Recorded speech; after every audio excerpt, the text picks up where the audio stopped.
Hey everyone, in this video I'll show you how to fix the couldn't send message error in Facebook Lite. Let's get started. First, make sure you're connected to a stable Wi-Fi or mobile data connection.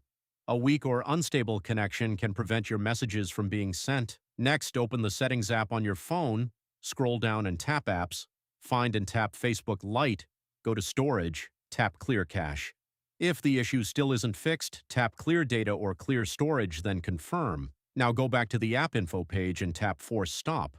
Tap OK to confirm.